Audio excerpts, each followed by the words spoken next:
Glass shattered. A woman screamed. Dust and gunpowder choked the air.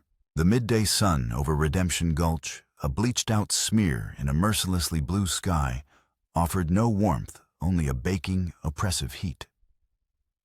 The town's main street, a river of pale, cracked dust, had been bustling with the weary commerce of the frontier. Now it was a stage for chaos. Elara Hayes, newly arrived from the ordered gaslit world of Boston, found herself pressed against the ornate teller's cage of the Redemption Savings and Trust. The air, thick with the scent of oiled wood and ink, was now tainted by the acrid bite of black powder and the metallic tang of fear. She had been in this town for less than an hour, her trunk still waiting at the stagecoach office. Her purpose simple: to file the deed on the small, seemingly worthless plot of land her late father had left her.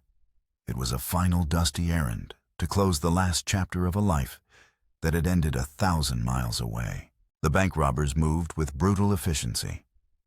They were not clumsy opportunists, but a disciplined unit. Their leader, a broad-shouldered man with a scar that split his lip into a permanent sneer, barked orders that cut through the panicked whimpers of the customers and staff. They were after more than just the bank's money. They moved with a directed fury, an unnerving sense of purpose. As his men stuffed canvas bags with bills and coin, the scarred man's eyes, cold, flat chips of slate, swept the room and locked onto Elara.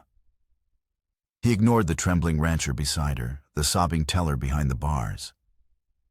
He moved toward her, his heavy boots stirring dust motes that danced like frantic sprites in the shafts of sunlight piercing the gloom. Elara's heart hammered against her ribs, a frantic drumbeat against the sudden, terrifying silence that fell as every eye followed him.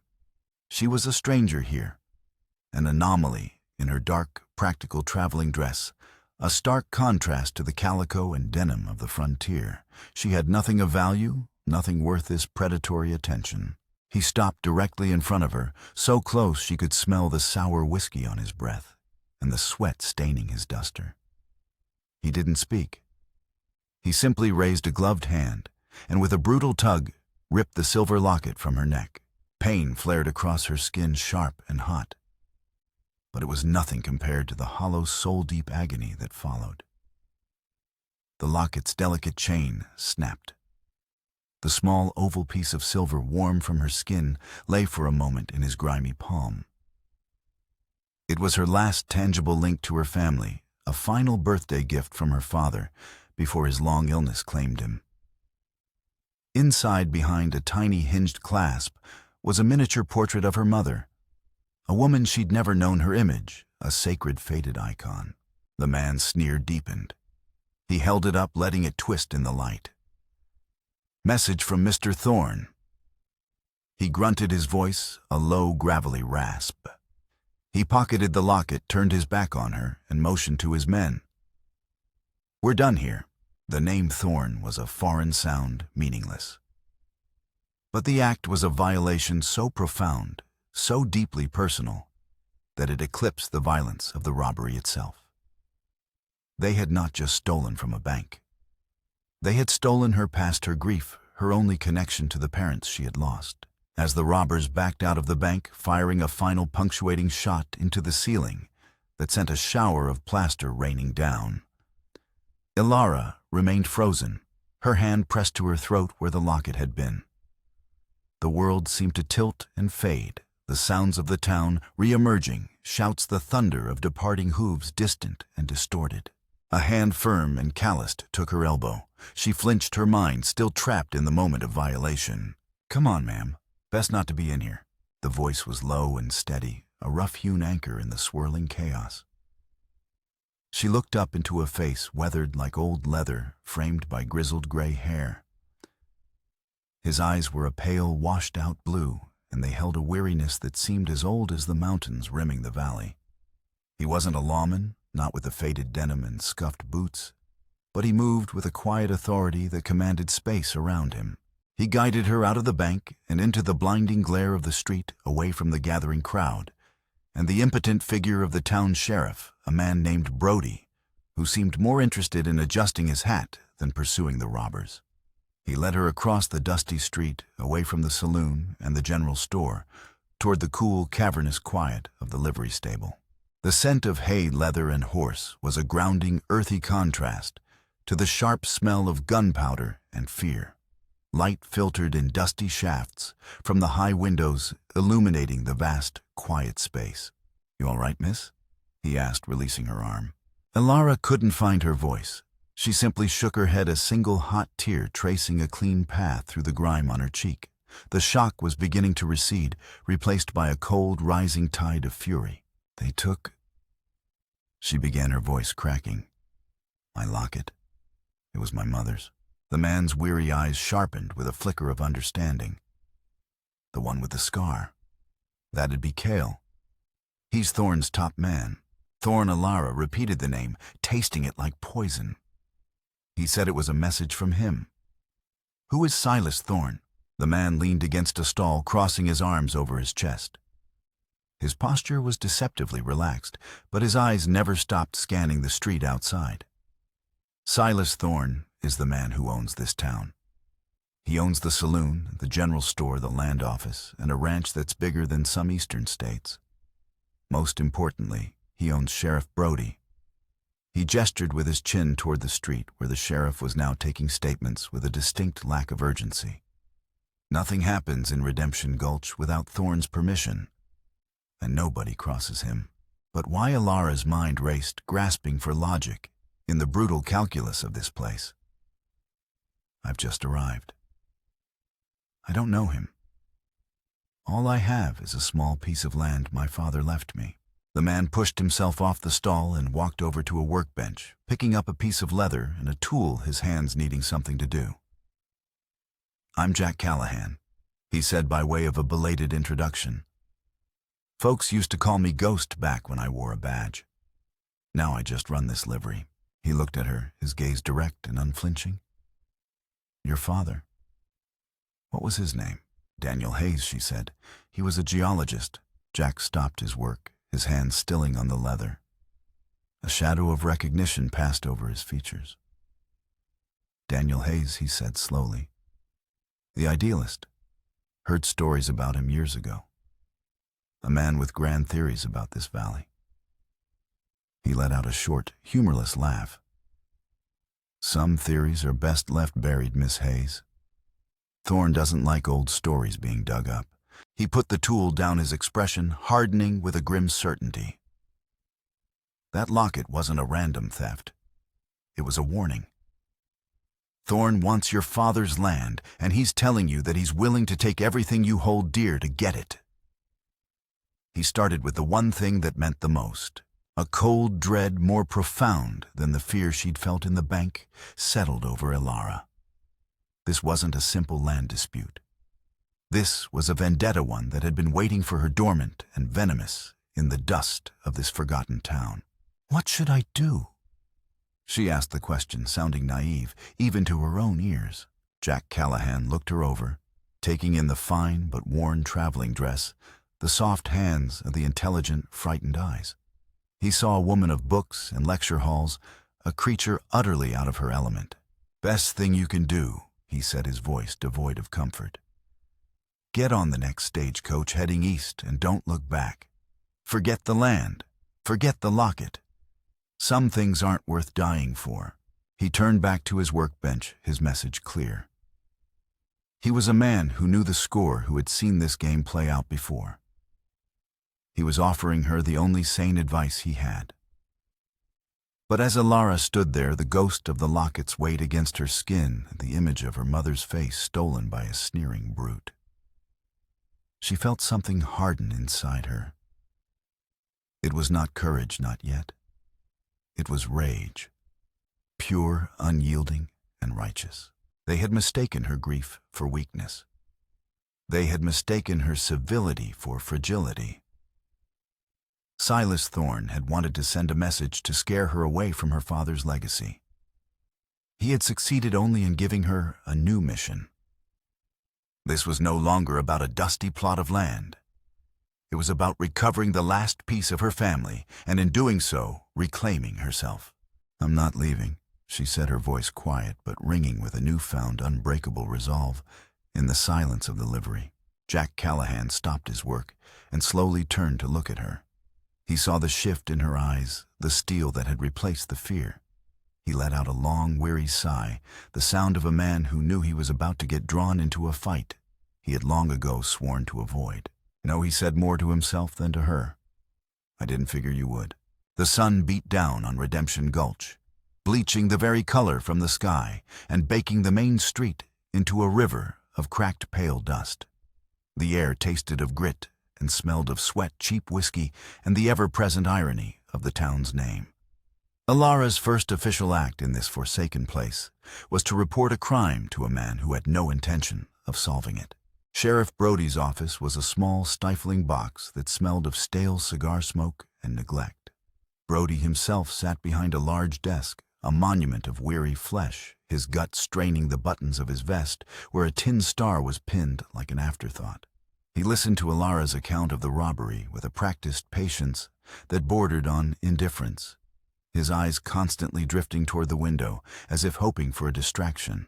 A locket, you say, he sighed, scribbling a note on a piece of paper with a blunt pencil. Silver, containing a portrait. He didn't look at her.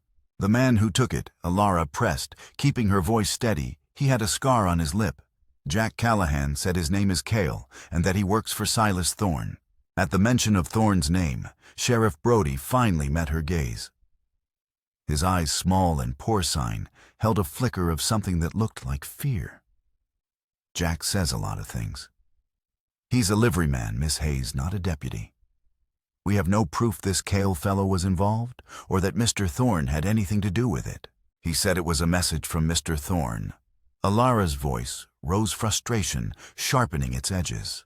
Hearsay, Brody said, dropping the pencil with an air of finality. Look, ma'am, this is a rough town. Things get stolen.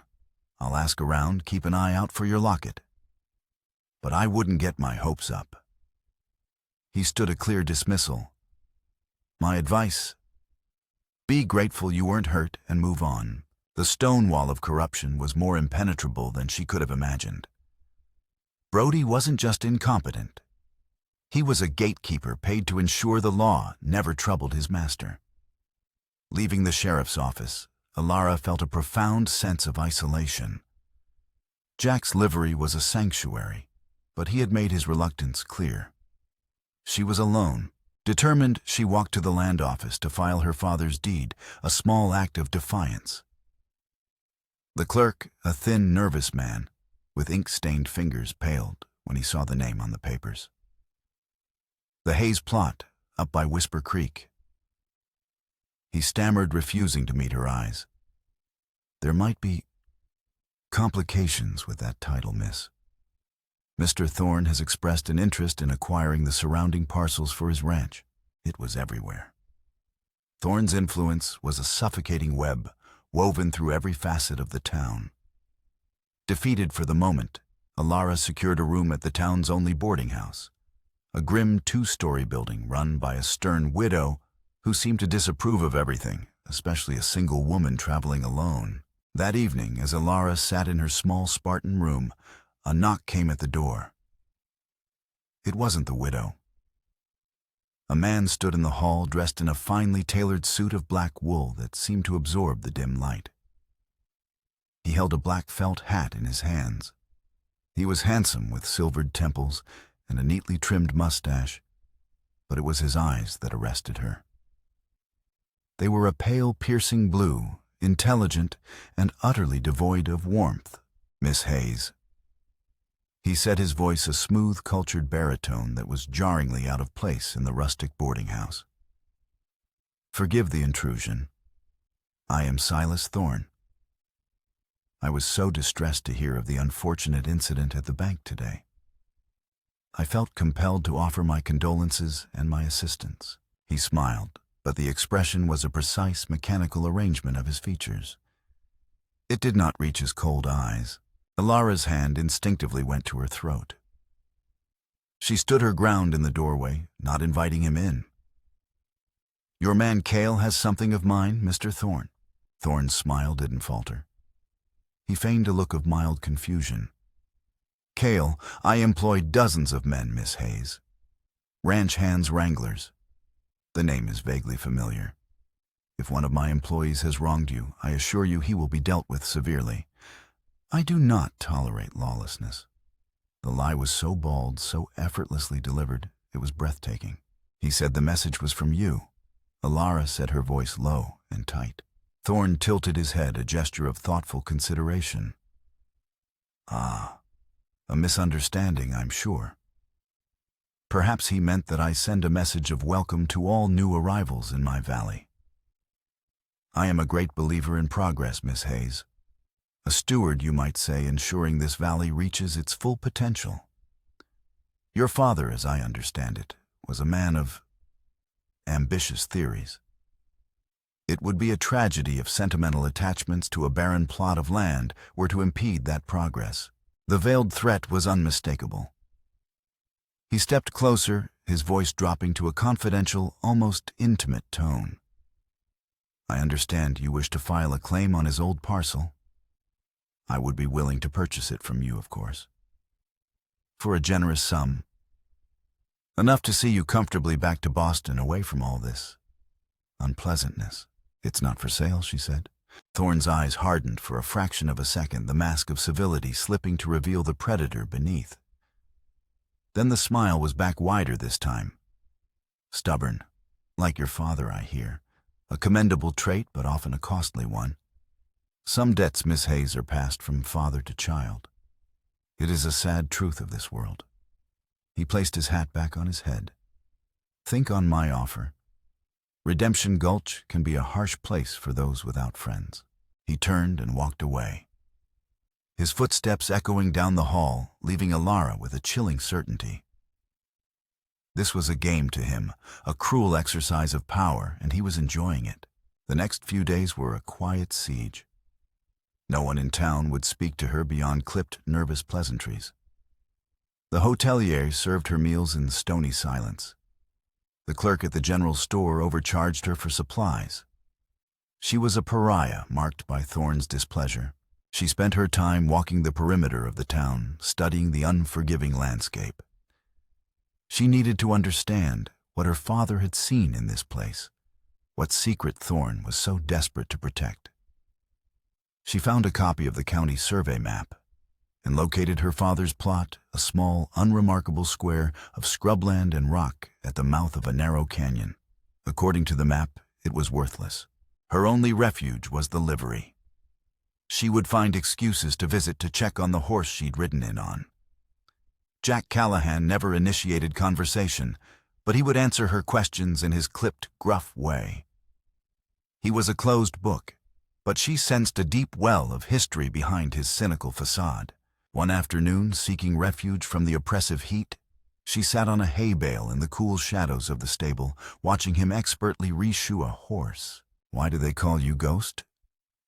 she asked, breaking the comfortable silence. He didn't look up from his work, his hammer striking the anvil with a rhythmic clang. "Because I'm what's left after a man dies," he said, his voice flat. He finished with the shoe and straightened up, wiping sweat from his brow with the back of his arm. "I was a deputy marshal. Rode with a man named Marcus Thorne, a different breed from his son Silas.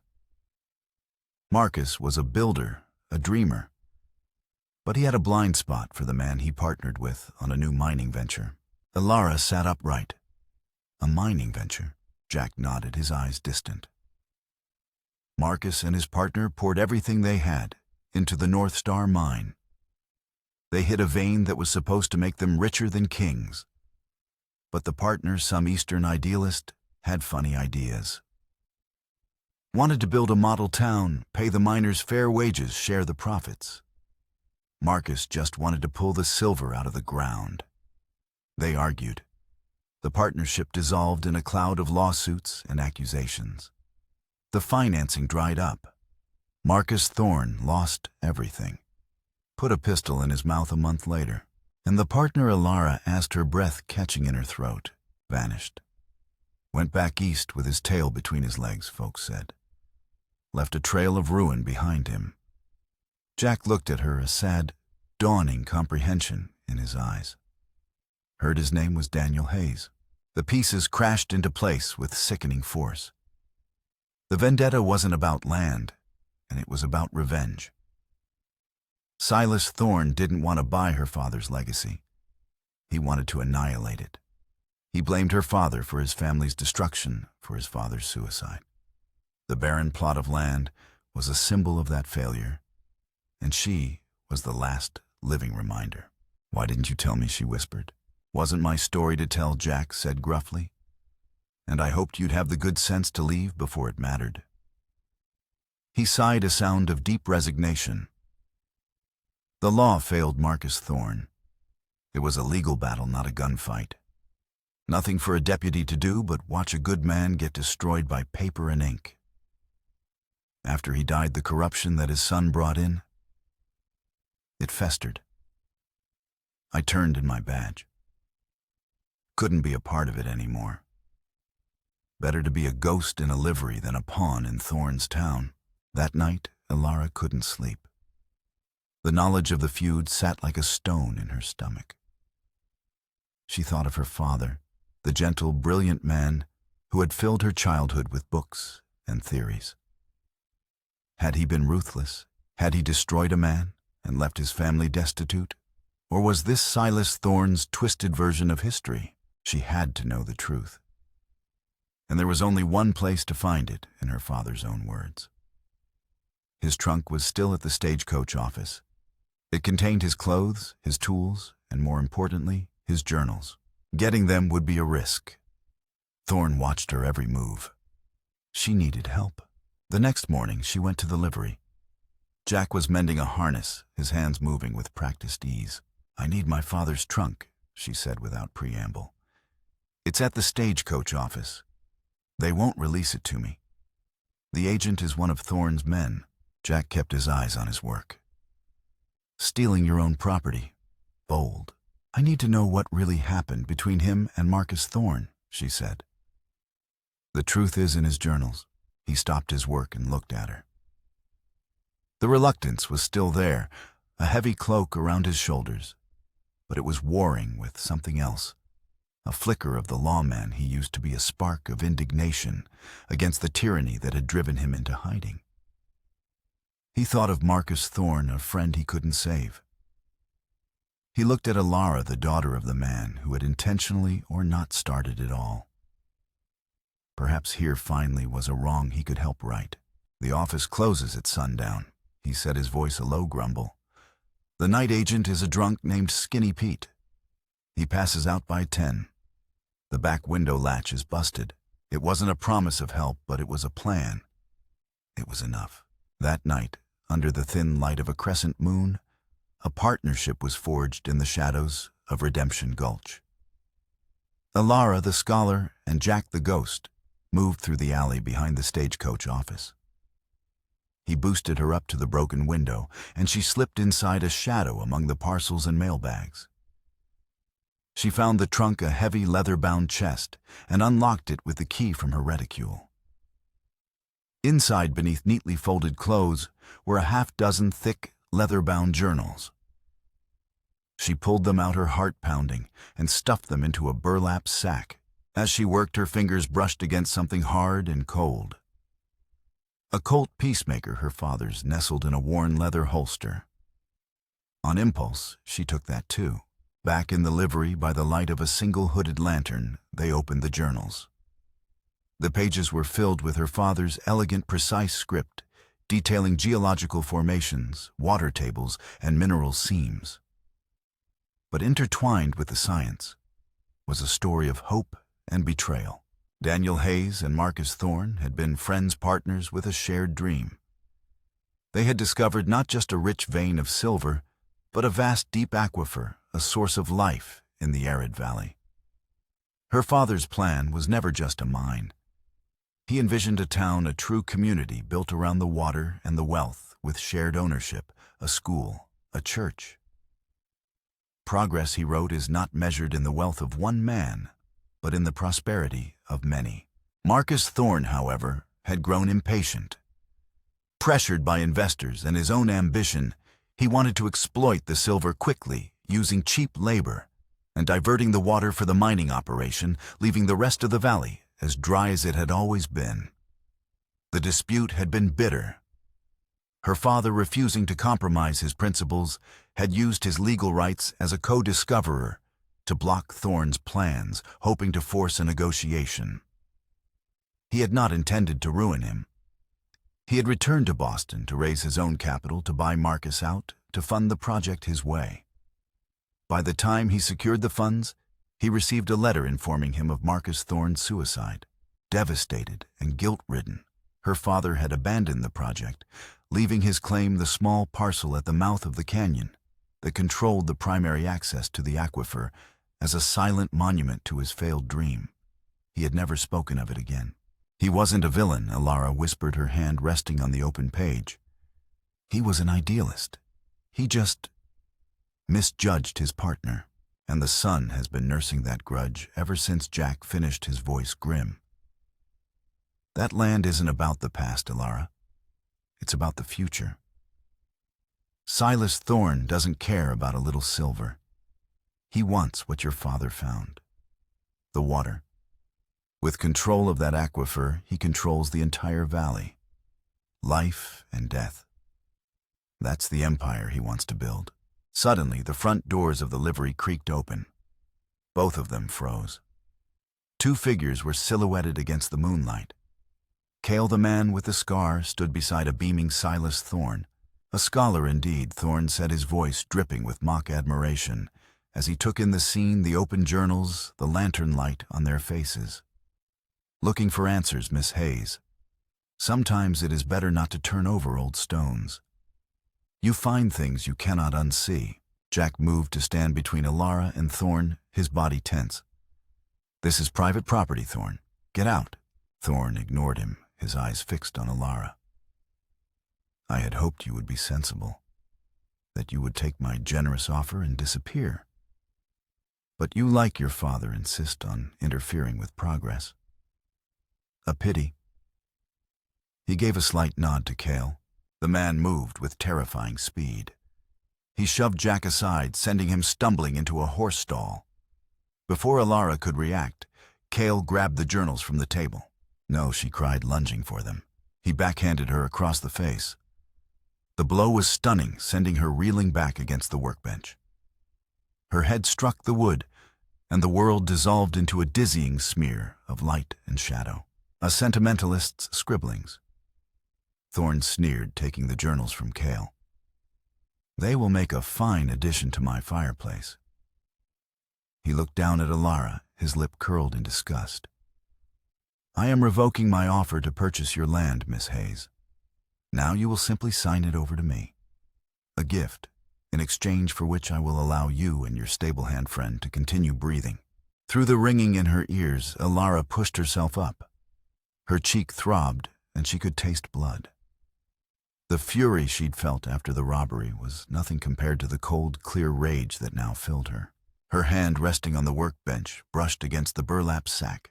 Inside, her fingers found the cold, hard steel of her father's Colt. You see, Thorne continued, savoring his victory in my world. Miss Hayes, the man with the better story doesn't win. The man with the power does. As he turned to leave, Alara pulled the gun from the sack. It was heavy, unfamiliar in her hand. Jack, recovering in the stall, saw the movement, his eyes widening in alarm. She had never fired a gun in her life. Thorne, she yelled, her voice shaking but clear. He stopped and turned back, an amused smirk on his face. The smirk vanished when he saw the pistol leveled at his chest. Cale reached for his own gun, but Jack was faster. He launched himself out of the stall, tackling Cale around the knees, driving him to the ground. I believe, Alara said, her voice gaining strength as she cocked the hammer, the click echoing like a death sentence in the silent barn. You have something that belongs to me. Two things, in fact.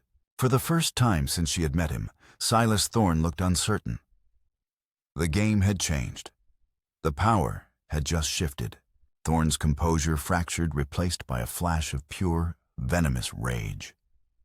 He was a man accustomed to control, to seeing his will imposed on a lesser world. A woman holding him at bay with a gun was an intolerable insult to the natural order of his universe. "You have no idea what you are doing, girl," he hissed. "I am claiming what is mine." Ilara retorted, her knuckles white on the grip of the Colt. "The journals. And my locket." Now, from the floor where he wrestled with Kale, Jack grunted, "The locket, Ilara's, forget the books." He knew this was a standoff. They couldn't win, only survive. Thorn laughed, a harsh, ugly sound. "The locket, that sentimental trinket." He reached into his waistcoat pocket and pulled it out, dangling it from its broken chain. The silver gleamed in the lantern light. "This is what this is about, a bauble. Your father destroyed my family for a principle, and you're willing to die for a piece of jewelry. Give it to her." Thorn, Jack snarled, driving his elbow into Kale's ribs. With a look of utter contempt, Thorn tossed the locket onto the dusty floor between them. It landed with a soft, metallic clink. "There. Take your pathetic memory. Now drop the gun." It was a test. A choice between the past and the future, between sentiment and survival. Ilara's gaze flickered to the locket, her heart aching to retrieve it. But her eyes rose again to meet Thorn's. She knew if she lowered the gun, they were dead. "The journals first," she insisted.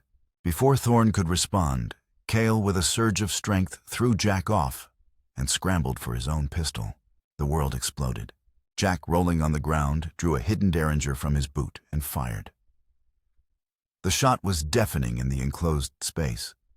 Kale cried out and clutched his shoulder, his gun clattering to the floor. At the same moment, Thorn drew a small silver-plated revolver from inside his coat. He didn't aim at Ilara. He aimed at Jack, who was exposed on the ground. Without thinking, Ilara squeezed the trigger. The Colt bucked in her hand, and the recoil jarring her arm to the shoulder. The shot went wide, splintering the wooden doorframe behind Thorn, but it served its purpose. Thorn flinched, his own shot straying, gouging a furrow in the dirt floor, inches from Jack's head. The stalemate was broken. Chaos erupted. Horses screamed in their stalls. Outside shouts rose from the street as the gunshots echoed through the night. "Get her out of here," Jack yelled, scrambling to his feet and grabbing a heavy pitchfork. Ilara didn't hesitate. She scooped the locket from the floor, her fingers closing around the precious metal, and ran for the back of the livery. Thorn fired again, the bullet whistling past her ear. Jack lunged forward with the pitchfork, keeping Thorn and the wounded Kale at bay, creating the precious seconds Ilara needed. She burst through the rear doors and into the darkness of the alley. The moon was her only guide. She could hear Jack's horse and her own whinnying in the corral behind the stable. There was no time. She ran. Her lungs burned and her legs ached, but she didn't stop. She ran until the sounds of the town faded behind her, replaced by the chirping of crickets and the whisper of the wind through the sagebrush. She found refuge in a rocky outcrop overlooking the town, her body trembling with adrenaline and exhaustion. Below Redemption's Gulch was a scattering of yellow lights. Lanterns moved back and forth like agitated fireflies. A posse was forming. They would hunt for her. And for Jack. She had made an enemy of the most powerful man in the valley. She had shot at him. Jack had shot his man. They were fugitives now. As the enormity of her situation washed over her, she opened her hand. The locket lay in her palm, its silver surface scratched, but intact. She pressed the tiny clasp, and it sprang open. The miniature portrait of her mother, serene and beautiful, looked up at her. In that moment, the image was not just a memory. It was a promise of a strength she never knew she possessed. She wouldn't just survive. She would fight. She had her father's gun, his name, and now, thanks to Jack, the truth. Silas Thorn had underestimated her. He had seen a grieving daughter from the east. He had not seen the woman she was becoming. A rustle in the brush nearby made her freeze her hand instinctively, going to the Colt tucked in her waistband. A figure emerged from the shadows. It was Jack leading 2 saddled horses. "Figured you'd have the sense to head for high ground," he said, his voice a low pant. He handed her the reins to her horse. "They'll search the roads first. We'll take the high trails through the canyon. It'll be harder going, but they won't follow us far in the dark." "The journals?" she asked, her heart sinking. "Gone," he said, his face grim. "Thorn's got them. But we've got something better." He tapped his temple. "We've got the truth. And we're still breathing. For now." He mounted his horse, his movements stiff. She could see a dark stain spreading on his sleeve, where a splinter from the doorframe must have caught him. "Where are we going?" she asked, swinging herself into the saddle. "Someplace Thorn can't touch us. A place where his money and his tame sheriff don't mean a damn thing." He looked up toward the jagged black peaks of the mountains, silhouetted against a sea of stars. "We're going to find allies. Then we're going to find a new kind of law." They rode into the wilderness, two unlikely fugitives bound by a shared enemy. Alara clutched the locket in one hand and the reins in the other, the cold silver a counterpoint to the warm, living leather. She was no longer just Daniel Hayes's daughter. She was a woman fighting for his legacy and for her own future under the vast, indifferent sky of the American West. The high trails were a treacherous world of shadow and stone. For days they rode through a landscape that was brutally beautiful, Jack, pushing them relentlessly onward. He moved with the grim purpose of a man retracing a path he never wanted to travel again. He taught Alara the hard, essential lessons of survival. He showed her how to read the terrain, how to make a fire that wouldn't cast smoke, how to be silent and invisible. The soft-handed scholar from Boston vanished, replaced by a lean, sun-browned woman with watchful eyes and a growing competence that surprised them both. Their bond, forged in the violent crucible of the livery, deepened in the shared silence of the wilderness. They spoke little, but a profound understanding grew between them. Jack, who had walled himself off from the world, found himself slowly opening up, telling her stories of his life as a marshal of the rough justice and moral compromises of the frontier. He spoke of his respect for Marcus Thorne and his guilt over his inability to save him from a foe that couldn't be faced down with a gun. "I saw the rot starting in this valley years ago," he confessed one night, their small fire a tiny spark of warmth against the immense cold darkness. Silas was poisoning everything his father built, twisting it into something ugly. "I just walked away. Thought I could be a ghost uninvolved. But a man can't escape his own conscience." In turn, Alara spoke of her father, piecing together the complex man from his journals and her memories. She shared his dreams for the valley, his belief in community over profit, his fatal idealism.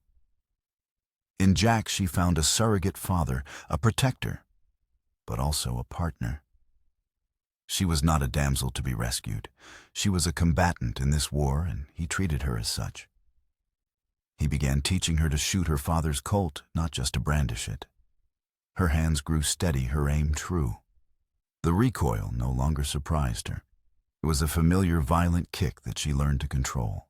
Their destination was an abandoned mining camp, deep in the mountains, called Whiskey Creek, a place Jack knew from his marshalling days. It was a ghost town, a collection of dilapidated cabins, forgotten by the world, a perfect place to hide and plan. But Thorne's reach was long. One afternoon, as they watered their horses at a stream, a rifle shot cracked from the ridge above, echoing through the canyon. A bullet whined past Alara's head, chipping stone from the rock behind her. They were being hunted, not by a posse, but by professional trackers. Thorne wasn't relying on Sheriff Brody. He had hired men who knew the wilderness as well as Jack did.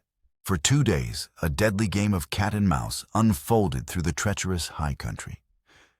Jack used every trick he knew to throw them off the trail, but the hunters were relentless. They were cornered, pushed toward a high, impassable ridge. Their only escape was through a narrow, winding box canyon known as Devil's Maw. "It's a trap," Jack said, his face grim as he studied the canyon entrance. "Easy to get in, hell to get out of. They're driving us into it." "Is there another way?" Alara asked. "Not before they're on top of us." He looked at her, his pale eyes weighing their slim chances. There's a place a mile in, a series of caves. Not much, but it's defensible. It's our only shot. They rode into the canyon, the rock walls rising hundreds of feet on either side, seeming to press in on them. The air was still and close. The sound of their horses' hooves was the only noise in the oppressive silence. They found the caves a series of dark mouths in the cliff face, about 20 feet up a steep, rocky slope. After hiding the horses in a thicket of juniper, they scrambled up the slope and took cover in the largest cave.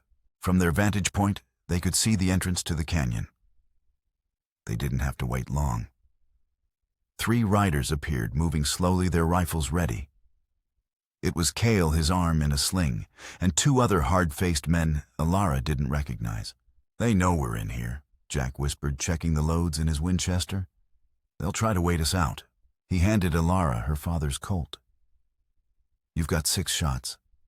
Make everyone count. Don't fire until they're close. Aim for the center of the chest." His voice was calm, the voice of a man who had been in this position before. The day dragged on. The sun beat down on the canyon floor, turning it into an oven. The hunters took up positions behind boulders, content to wait. Thirst became their new enemy. Their canteens were nearly empty. As dusk began to settle, painting the canyon in long, purple shadows, one of the men tried to advance, darting from one rock to another. Jack's Winchester barked once. The man cried out and fell, clutching his leg. He dragged himself back behind cover. A tense silence fell. Then Cale's voice echoed off the canyon walls. "Callahan, you can't stay in there forever.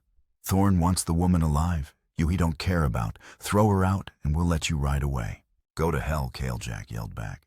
"We got enough food and water for a week," Cale taunted. "How you doing up there? Ghost getting thirsty." He was right. By morning, their thirst would be unbearable. They had to do something before then. "They'll be expecting us to try and break out after dark," Jack mused, his mind working through the tactical problem. "But they'll be watching the way we came in." He looked toward the back of the cave. These old mining caves sometimes connect.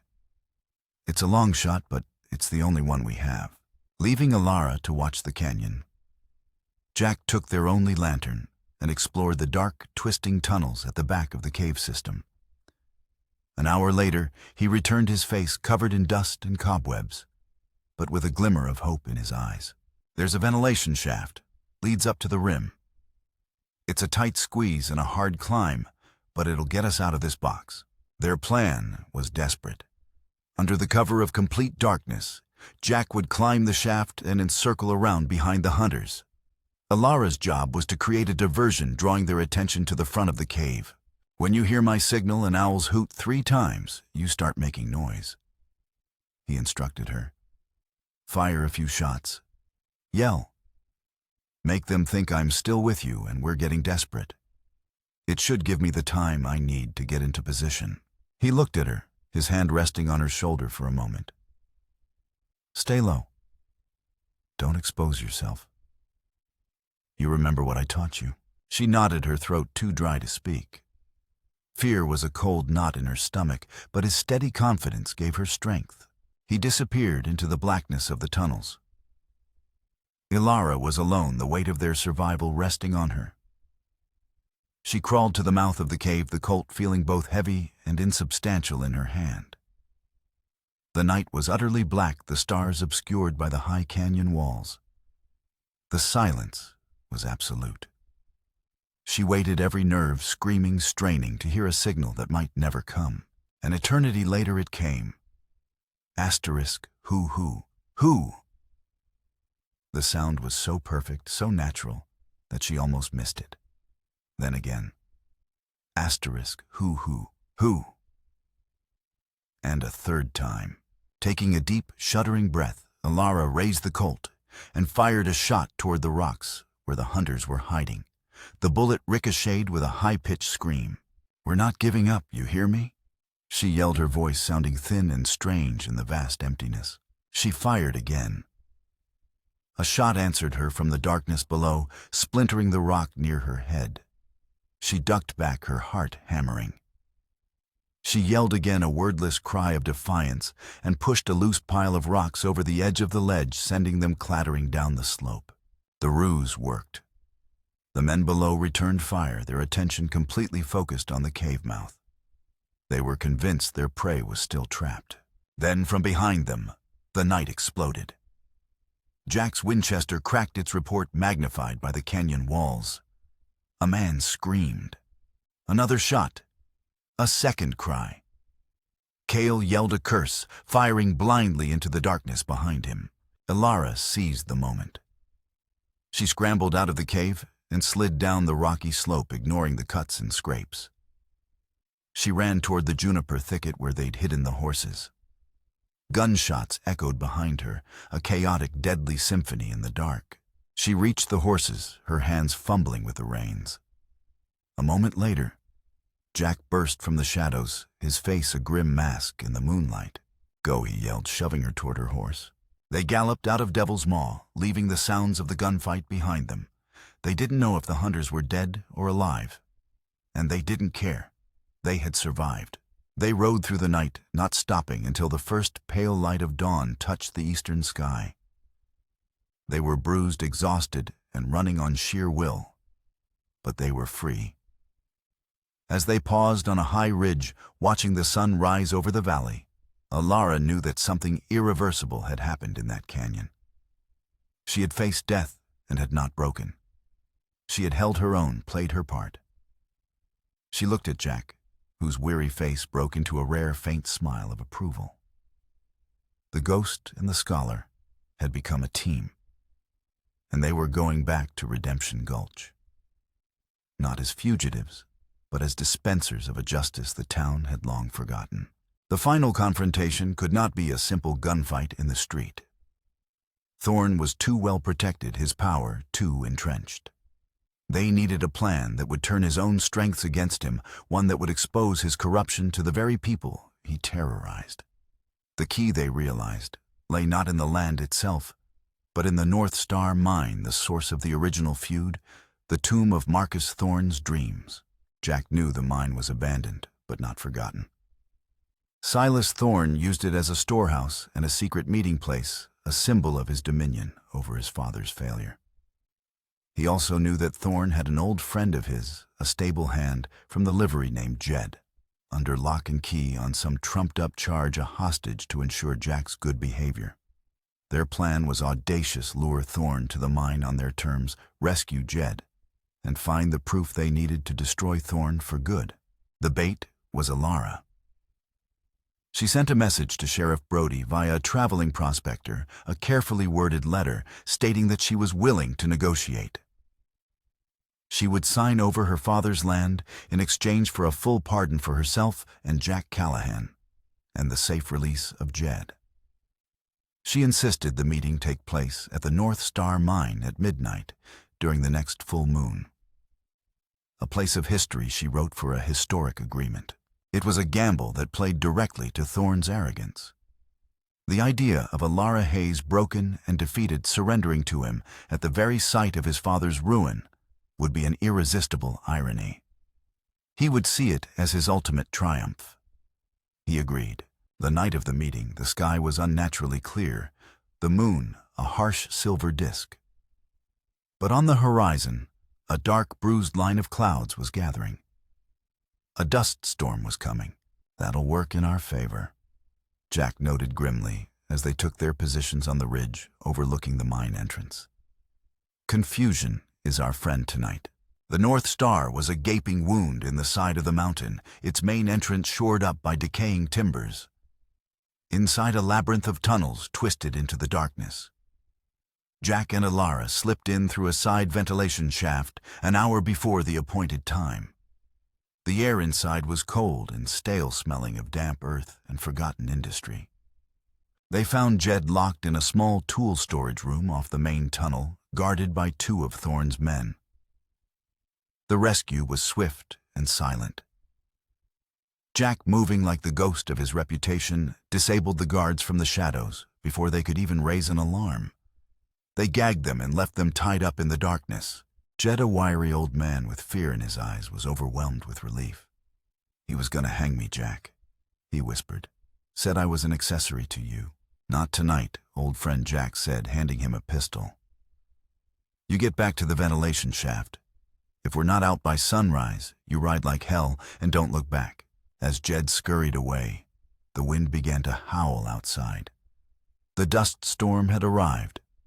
A fine, gritty powder began to seep through the cracks in the mine, and the entrance became a swirling vortex of sand and fury. Headlights cut through the maelstrom. Thorne had arrived not alone, but with Cale and a half-dozen of his best men. They entered the mine, their lanterns cutting feeble paths through the dust-choked darkness. Miss Hayes Thorne's voice echoed confident and commanding. "I am here to accept your surrender." This was the moment. From a high ledge overlooking the main chamber, Elara stepped into the edge of his lantern light. "I am here, Mr. Thorne. But you've misunderstood. I am not surrendering." Thorne's laughter was sharp.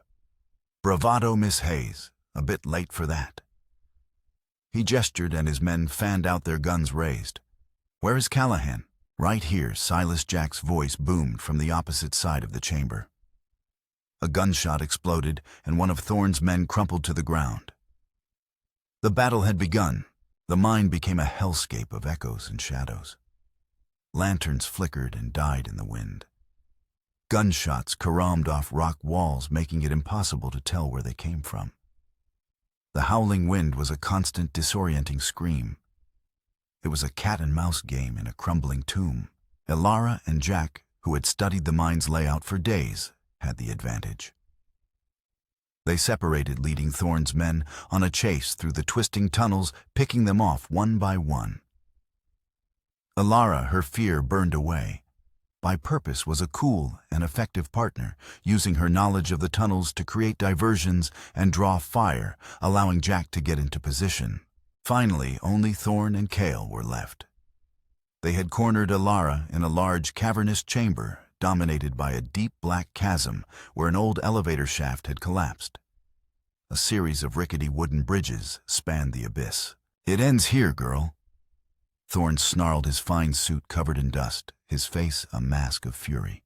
"It ended here a long time ago, for your father," Elara shot back, taking cover behind a pile of rubble. "My father was a visionary." Thorne screamed, his voice cracking with a lifetime of rage. "He was betrayed by your sanctimonious, hypocritical father. Daniel Hayes didn't want to build a community. He wanted it all for himself. He used the law to bleed my father dry, to disgrace him, to drive him to his grave.